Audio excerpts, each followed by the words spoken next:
নমস্কার বন্ধুরা, আজকে চুলের সমস্যার জন্য একটা তেল বানাবো। তো প্রথমেই আমি নিয়েছি জবা পাতা, সেটাকে আমি বেশ খানিকটা কেটেও রেখেছি। তারপরে এখানে দিয়েছি পেঁয়াজ, দুটো বড় বড় পেঁয়াজ দিয়েছি। তারপরে জবা পাতা, জবা ফুলটা বেশ অনেক কটা নিয়েছি। তারপরে অ্যালোভেরাটাকে এইভাবে কেটে কেটে নিয়েছি। আর তারপরে নিয়েছি হচ্ছে নিম পাতাটাকেও আমি ছাড়িয়ে নিয়েছি। সব একসাথে তৈরি করে রেখে দিয়েছি। এরপরে নিয়েছি আমি সর্ষের তেল, আর তার সাথে এগুলো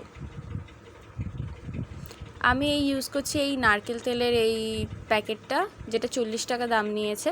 তো চলো শুরু করা যাক। আমি প্রথমে একটা প্যানে এই নারকেল তেলটা পুরোটা দিয়ে দেবো।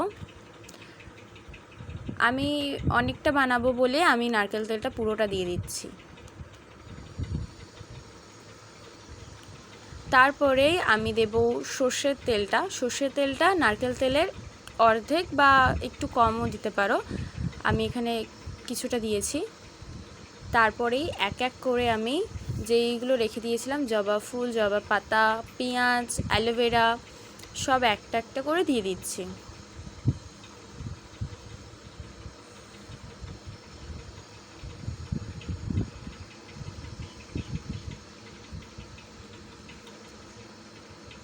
এরপরে আমি এখানে দিচ্ছি মেথি আর মৌরি। মৌরি আমি 5 টাকার যে প্যাকেটগুলো হয়, মানে লুজ পাওয়া যায়, সেইগুলো থেকেই এনেছি মেথি মৌরি, সেইটা দিয়ে দিচ্ছি।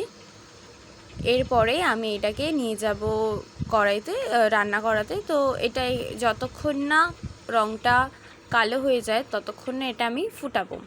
এটা কিন্তু লো ফ্লেমে ফোটাতে হবে, জোরে দিলে এটা কিন্তু পুড়ে যাবে, প্রথমেই পুড়ে যাবে, কোনো রকম তেল হবে না। তো এখানে দেখে নিচ্ছ একদমই আমি খড়খড় করে পুড়িয়ে নিয়েছি। আর যখন তেল বেরিয়ে যাবে তখনই এটা তৈরি হয়ে যাবে।